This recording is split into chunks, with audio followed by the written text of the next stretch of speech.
Vouloir séparer l'homme de l'artiste, c'est faire preuve d'une forme d'aveuglement. Ou alors c'est bête et c'est refuser de lire l'œuvre correctement. Dire le contraire, c'est soit une grosse forme de naïveté, soit de la lâcheté. Bon alors, je fais partie de ces gens qui considèrent qu'on peut séparer l'homme de l'artiste et je vais vous expliquer pourquoi. En réalité, aujourd'hui, quand on se pose cette question, peut-on séparer l'homme de l'artiste, on cherche pas à réfléchir philosophiquement sur le lien qu'on peut faire entre l'homme et l'artiste, mais on cherche à répondre à une question dans un cas précis qui est: peut-on juger indépendamment une œuvre des fautes de son auteur? Finalement, la question c'est pas peut-on séparer l'homme de l'artiste, mais peut-on séparer l'homme de son œuvre? Et par séparer, j'entends juger différemment. Peut-on juger différemment un homme et les œuvres qu'il a produites?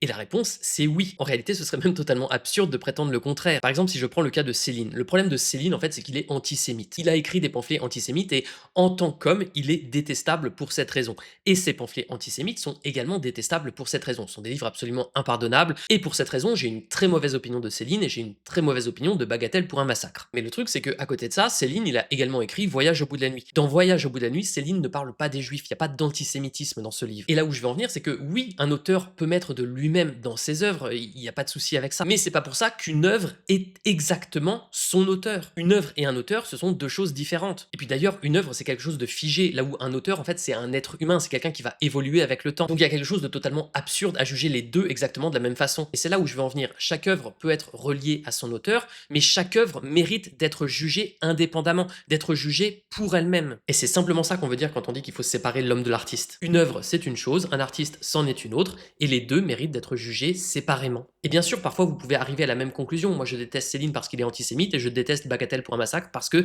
c'est une œuvre antisémite. Mais ce serait absurde de cracher sur Voyage au bout de la nuit pour ces raisons, alors que Voyage au bout de la nuit, c'est pas une œuvre antisémite. Et vous aussi, vous fonctionnez comme ça. Par exemple, vous pouvez apprécier les livres Harry Potter, mais ne pas être d'accord avec les propos transphobes de J.K. Rowling, et la juger sévèrement pour cette raison. Mais vous comprenez bien que ce serait totalement absurde de détester les livres Harry Potter parce que J.K. Rowling est transphobe. Ça n'a aucun sens. Alors après, bien sûr, vous pouvez vouloir boycotter Harry Potter, les licences Harry Potter, etc. pour embêter J.K. Rowling, pour éviter qu'elle puisse faire son beurre sur votre dos, etc.